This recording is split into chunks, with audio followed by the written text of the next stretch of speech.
할렐루야. 이 자리에 오신 여러분들을 주님의 이름으로 축복하고 또 감사하고 사랑합니다.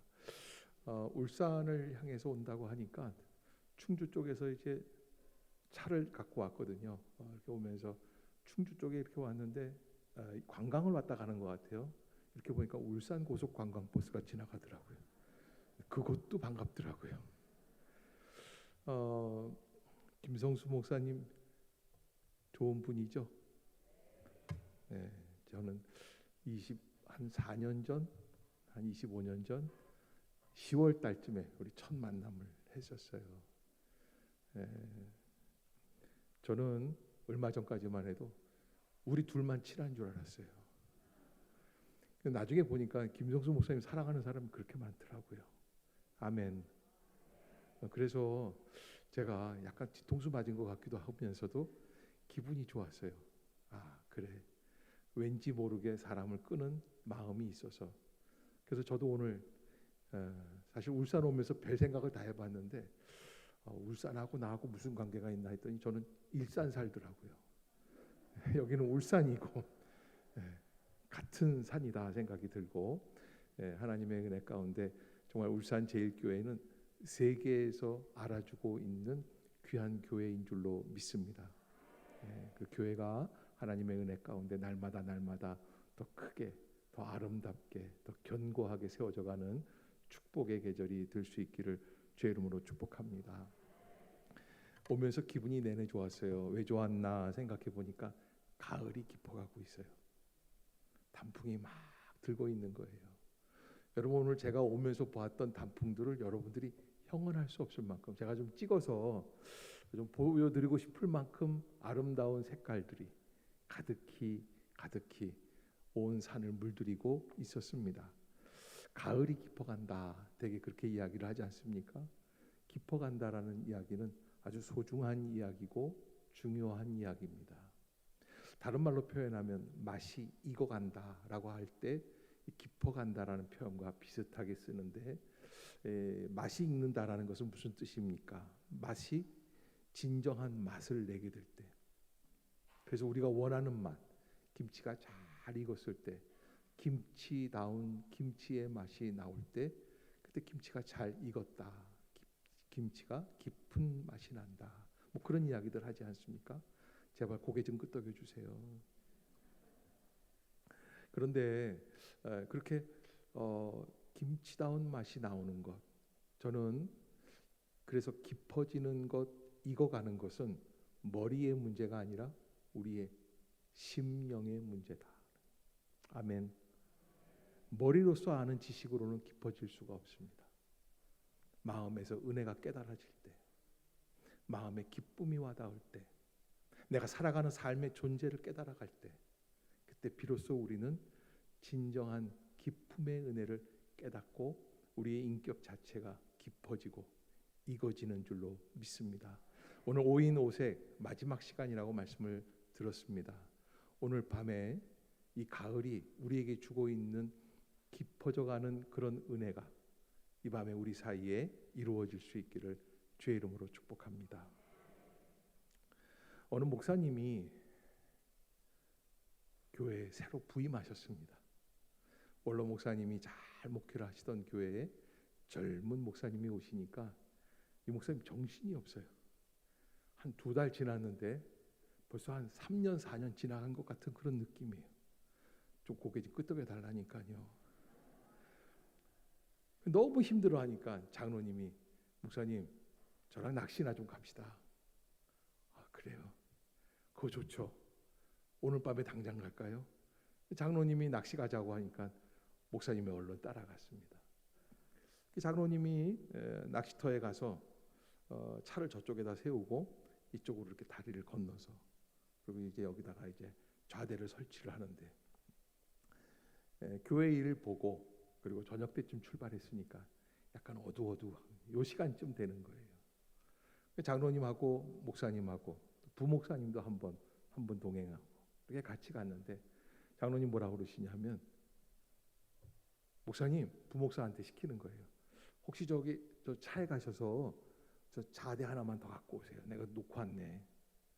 그러면서 뭐라 그러냐면, 물 위를 걸어가세요. 꽝꽝꽝꽝. 담임 목사가 깜짝 놀란 거예요. 아니, 이 교회는 부목사들도 뭘 걸어요?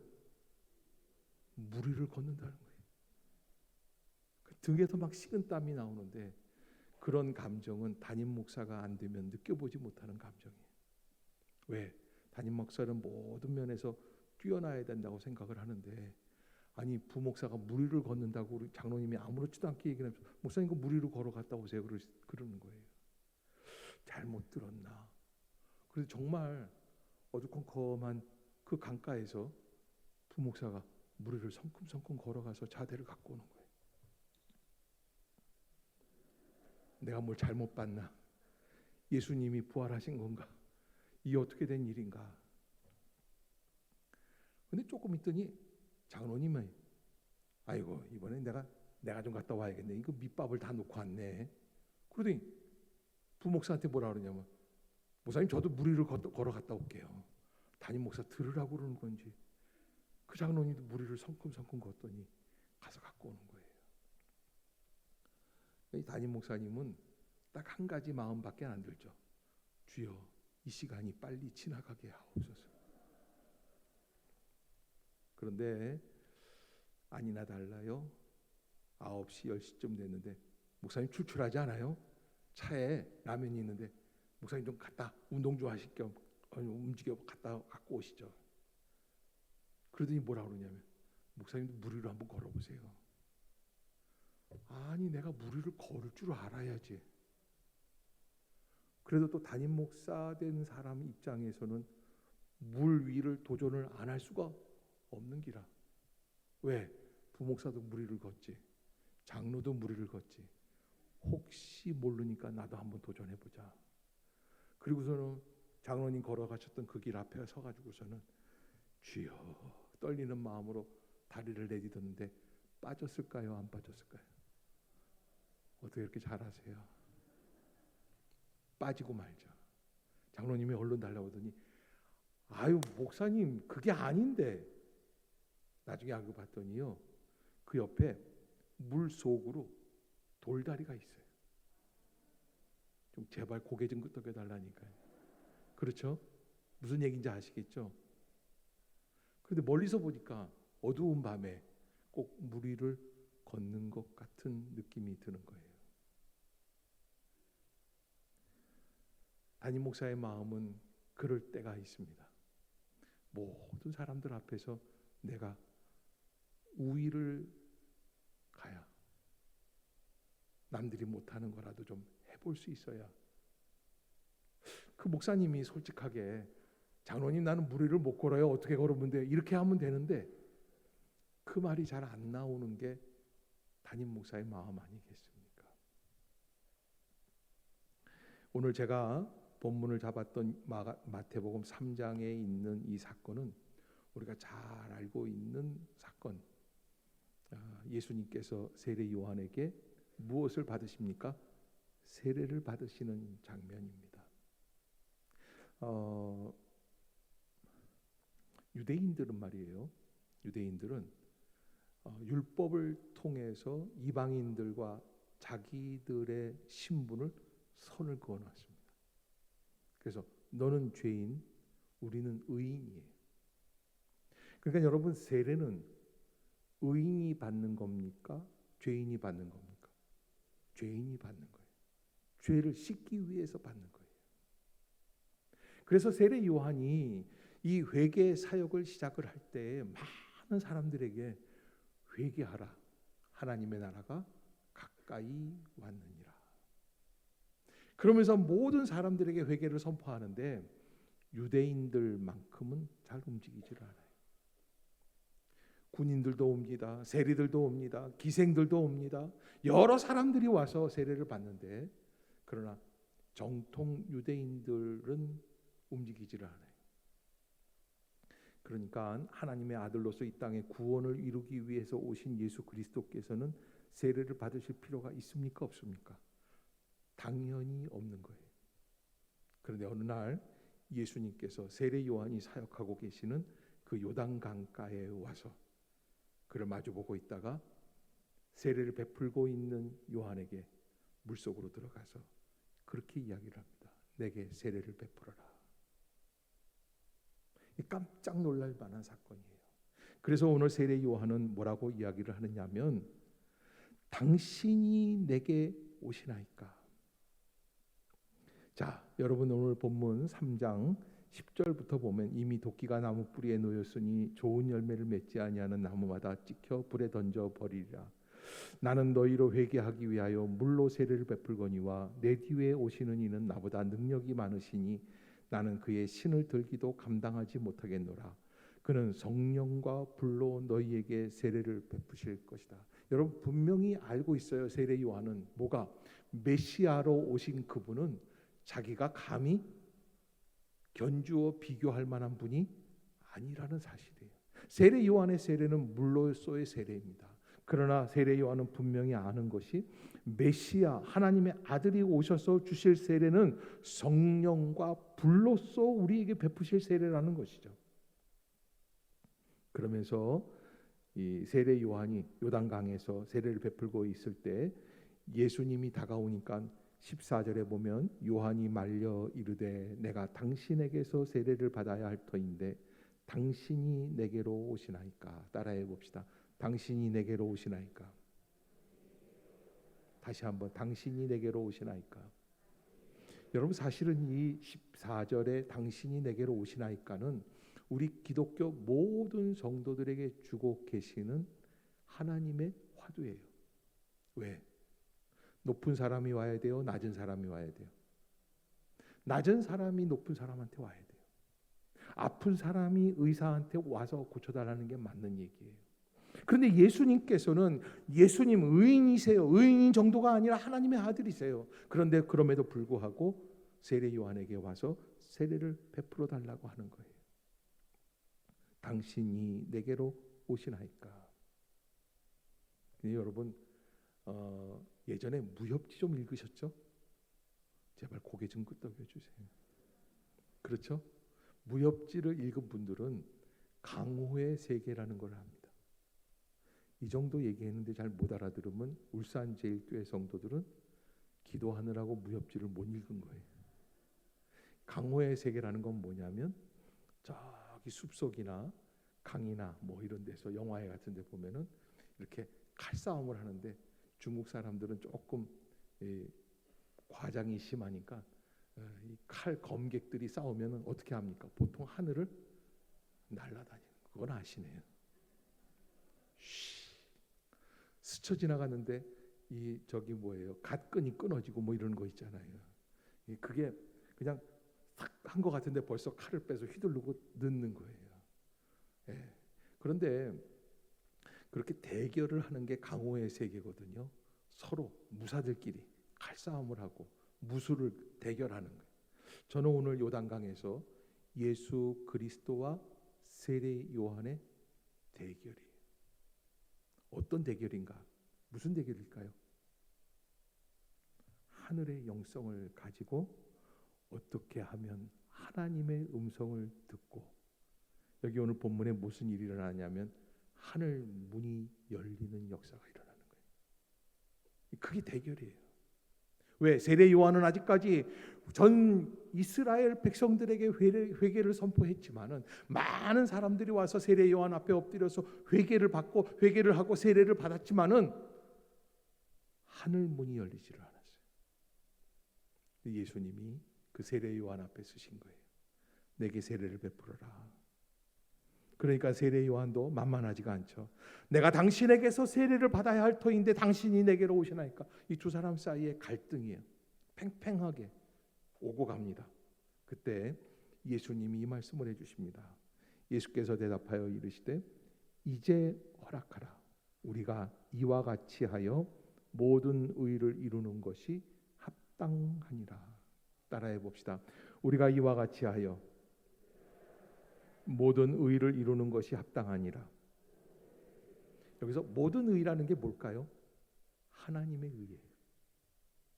하나님의 그 모든 온전하신 뜻을 이루어 나갈 수 있는 것이, 그것이 무슨 뜻이라는 거예요? 예수님이 세례 요한 앞에서 무릎을 꿇는 일입니다.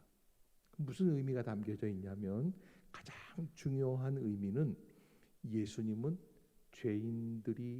죄인들을 구원하시기 위해서 친히 죄인의 모습으로 오셔서 우리를 위하여 십자가에서 죽으시는 거예요.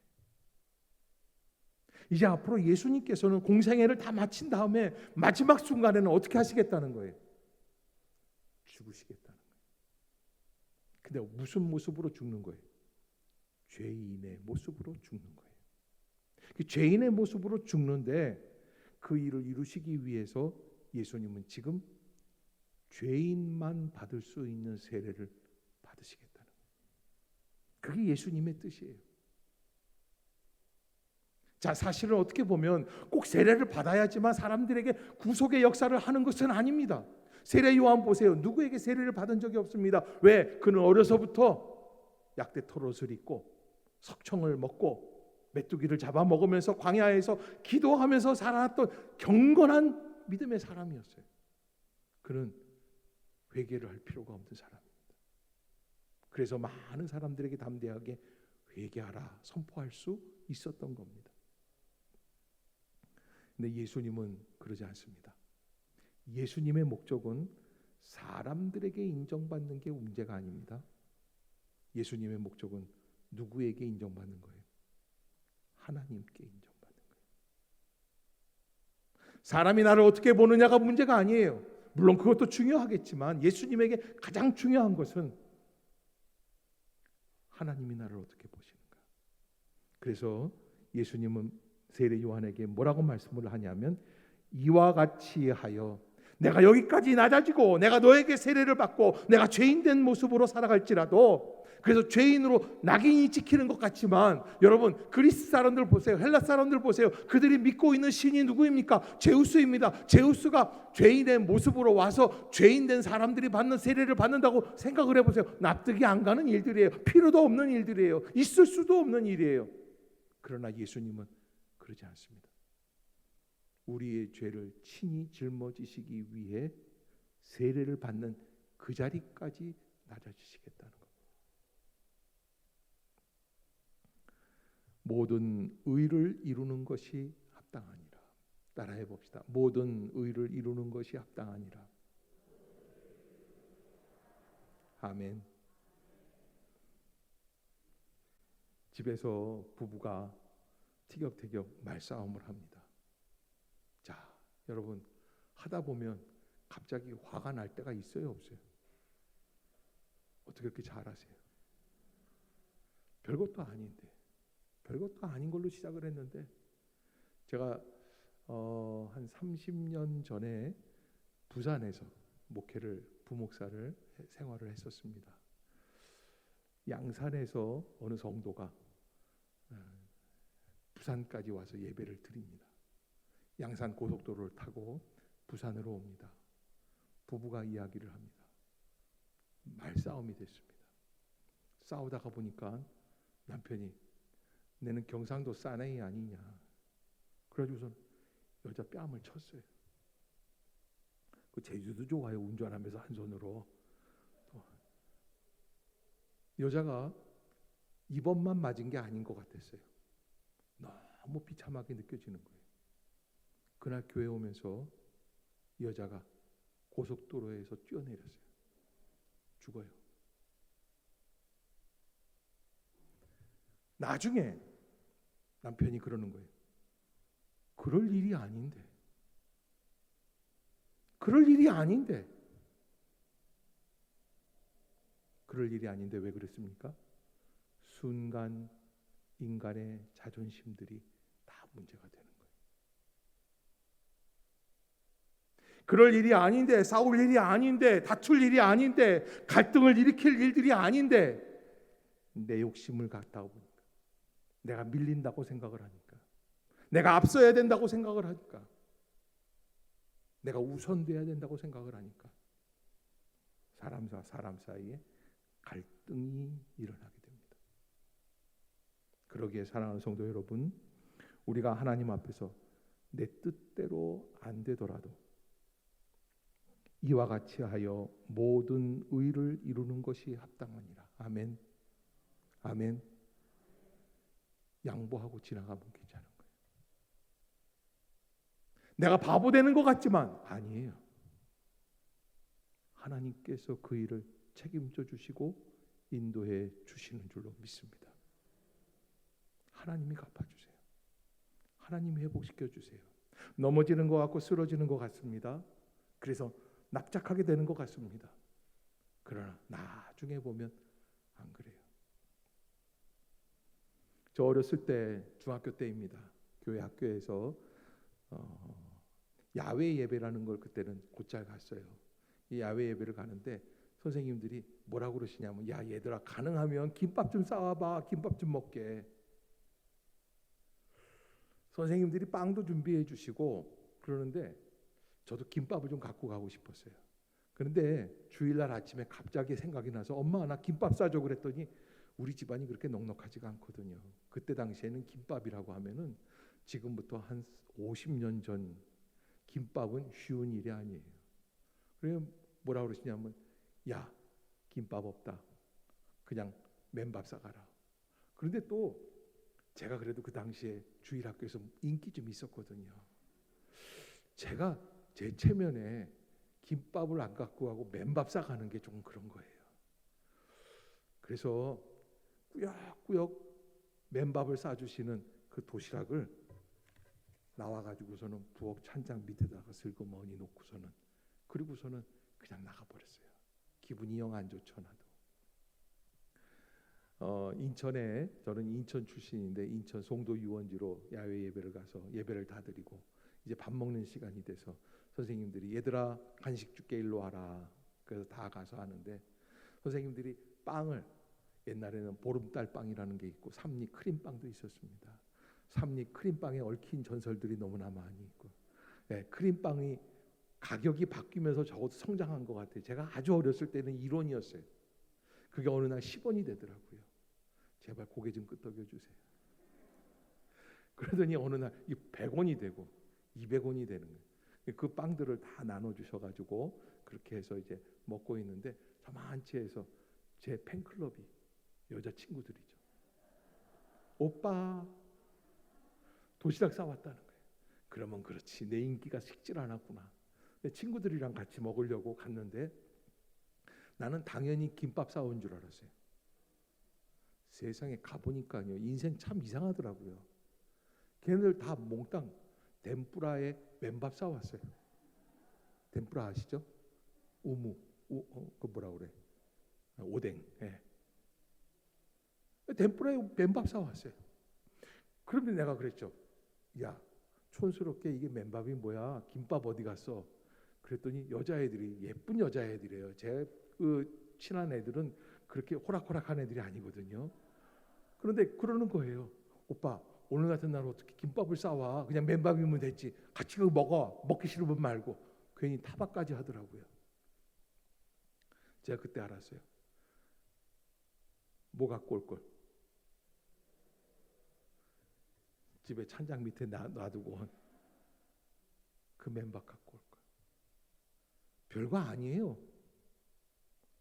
잠깐 지나가면 후회할 시간들이에요. 여러분 벌써 다음 주면은 10월 마지막 주일이고, 그리고 11월이 시작이 되고 11월이 되면 바쁩니다. 왜? 지금부터는 시간이 바쁘게 지나갑니다. 11월, 12월 2달밖에 안 남았습니다. 아직까지 부부간에 화해하지 못한 분이 있습니까? 아직까지 성도 간에 화해하지 못한 분이 있습니까? 아직까지 직장에서 화해하지 못한 분이 있습니까? 아직까지 집안에서 부모와 부부 간에 화해하지 못하신 분이 있습니까?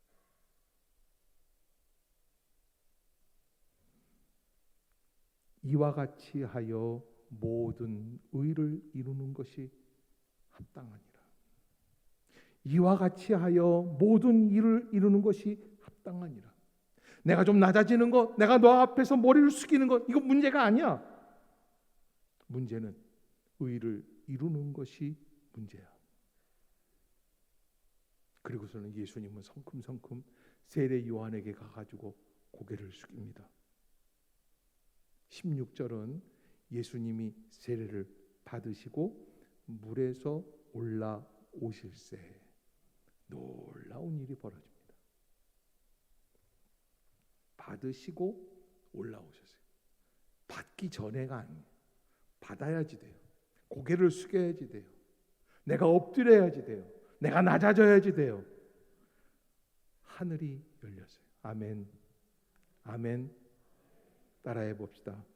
세례를 받고 물에서 올라오실 때 하늘이 열렸습니다. 하늘이 열렸습니다. 여러분, 내가 먼저 다가갑시다. 내가 먼저 화해합시다. 내가 먼저 용서합시다. 내가 먼저 사랑합시다. 여러분, 내가 먼저 다가가면, 내가 먼저 무릎을 꿇으면, 내가 먼저 사랑하면 어디가 열려요? 하늘이 열리게 되는 줄로 믿습니다. 세례 요한은 깜짝 놀랐습니다. 지금까지 자기는 10여 년이 넘게 여기에서 회개 사역을 했었는데도 한 번도 하늘이 열린 적이 없어요. 예수님이 자기 앞에 와서 무릎을 꿇고 세례를 받으시는데 죄인으로까지 낮아질 때 하늘이 열립니다. 하늘만 열린 것이 아닙니다. 성령이 비둘기같이 내려옵니다. 그리고 자기 위에 임하는데 17절 한번 같이 읽어보겠습니다. 시작. 하늘로부터 소리가 있어 말씀하시되 이는 내 사랑하는 아들이요 내 기뻐하는 자라 하시니라. 아멘. 하늘로부터 소리가 있어. 하늘로부터 소리가 있어. 하나님께서 직접 말씀해 주신다는 거예요. 아마 이것은 세례 요한도 분명히 들었을 것이고 예수님과 더불어 함께 있던 몇몇 사람들도 다 들었을 것입니다. 하나님의 음성을 들은 것입니다. 하늘로부터 소리가 있어 말씀하시되 이는 내 사랑하는 아들이요 내 기뻐하는 자라 하시니라. 그토록 많은 일을 하나님을 위해서 했건만 여지껏 한 번도 없었지만 그러나 예수님께서 오셔서 엎드리실 때 그때 놀라운 역사가 이루어지게 되는 것이죠. 인생을 가만 보면은 인생은 어떤 일이 이루어지고 어떻게 해야 승리할 수 있느냐, 저는 말씀에 있다고 믿습니다. 아멘. 아멘. 따라해 봅시다. 말씀대로 따라가자. 말씀의 질서에 순종하자. 아멘.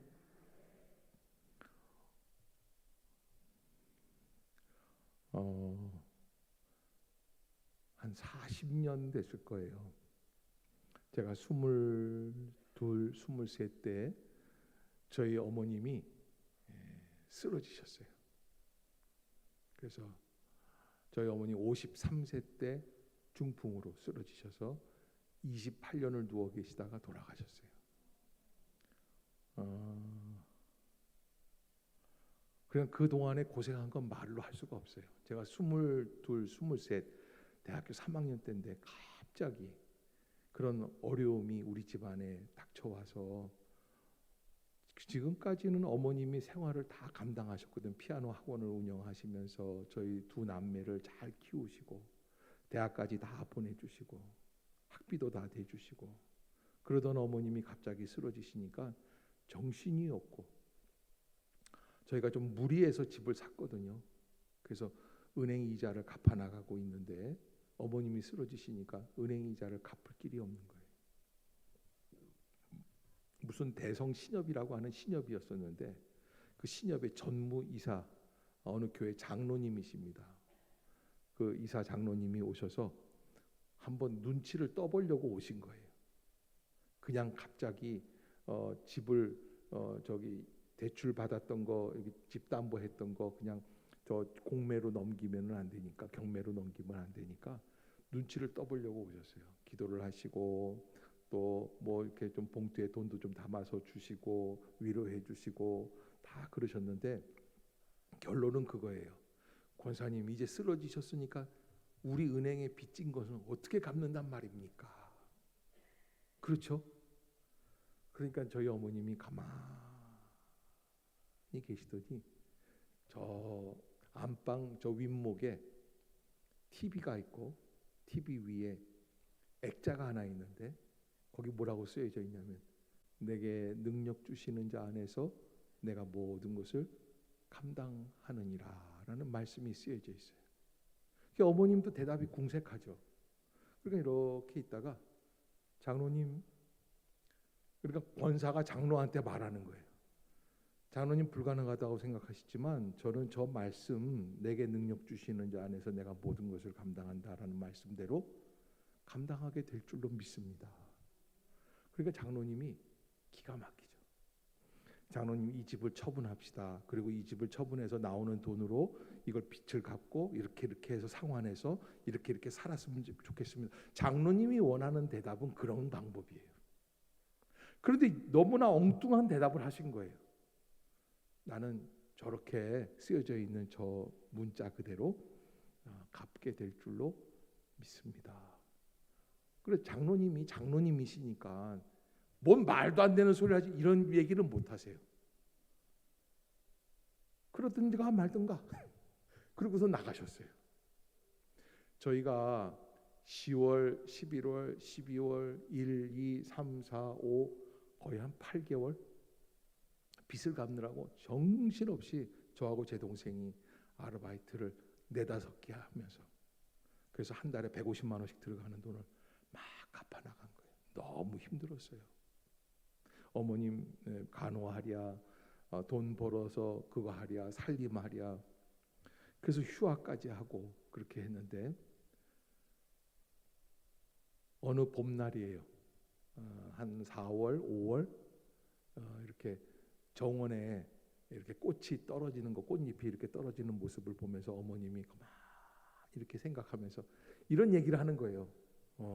꽃은 떨어진다고 꽃이 아니겠는가? 뭐 이런 얘기. 본인 이 위로 왜 자기가 꽃이었는데 이렇게 반신불수가 돼서 이렇게 떨어져 그래도 꽃이다. 뭐 이런 얘기들을 하신 거예요. 예, 여러분들은 잘 저희 어머님에 대해서 잘 모르시겠지만 굉장히 본인이 예쁘다고 생각하는 그런 분이었어요. 그런데 그렇게 앉아 계시다가 가만히 가는데 예, 나 이제 기억이 조금씩 돌아오는데 나 제일 생명에다가 뭐 하나 들어놓은 것 같아. 너 한번 가봐. 요즘 같으면 병원에 벌써 입원했을 때 쓰러지자마자 이렇게 탁 치면 다 나오잖아요. 그때는 40년 전엔 그런 게 없었어요. 제일 생명 갔어요. 젊은 사람이 와서 뭐 어덜덜덜하고 뭐라고 뭘 그러니까 상대도 안 해줘요. 그런데요, 간신히 했는데 보험 하나가 있더라고요. 빚 다 갚았어요. 여러분, 제가요 그 경험을 하면서 어떤 생각이 드냐면 말씀을 붙잡으려고 하는 현실 속에서는 말씀이 이루어질 것 같지가 않아요. 그럼 거리가 멀어요. 불가능해 보여요. 아브라함도 그랬을 거 아닙니까? 내 본토 친척 아비집을 떠나 내가 내게 지시할 땅으로 가라. 내 자손을 하늘의 별과 같이 땅의 모래알 같이 만들어 주리라. 현실적이지가 않아요. 그런데 중요한 거는 믿고 순종해서 갔다는 거예요. 왜? 여러분, 우리 믿음의 세계는 뭐가 이루어진다? 말씀이 이루어지는 세계인 줄로 믿습니다. 말씀대로 이루어질 거예요. 내게 능력 주시는 자 안에서 내가 모든 것을 감당한다라고 하는 이 고백은 사실은 돈 받으러 왔던 은행 전무 이사 장로님께 말씀드릴 수 있는 말씀은 아니었습니다. 그러나 좀 미련해 보이지만 좀 답답해 보이지만 말씀을 붙잡으십시오. 말씀을 붙들고 기도하십시오. 말씀대로 이루어지기를 간구하십시오. 내 생각이 아닙니다. 나의 의의가 아닙니다. 내 자존심이 아닙니다. 내 비전이 아닙니다. 내 계획이 아닙니다. 하나님의 말씀입니다. 그 말씀은 우리의 삶을 뒤집어 놓습니다. 그리고 하나님의 말씀대로 이루어지게 하시는 능력이 있는 줄로 믿습니다. 히브리서 기자는 하나님의 말씀은 살았고 운동력이 있어서 좌우의 날선 어떤 것보다도 예리하여 혼과 영과 및 관절과 골수를 찔러 쪼개기까지. 아멘. 아멘. 여러분 잊지 마시기를 바랍니다. 가을이 깊어갑니다. 깊어가는 것은 머리의 문제가 아니라 마음의 문제라고 그랬습니다. 익어가야 합니다. 익기 위해서는 하나님이 우리에게 주신 믿음의 말씀의 본질이 무엇인지를 알고 말씀대로 순종해서 나아가는 겁니다. 현실은 어렵습니다. 그래서 눈에 보이지 않지만 손에 잡히지 않지만 귀에 들리는 것이 없어도 아브라함은 어떻게 했습니까?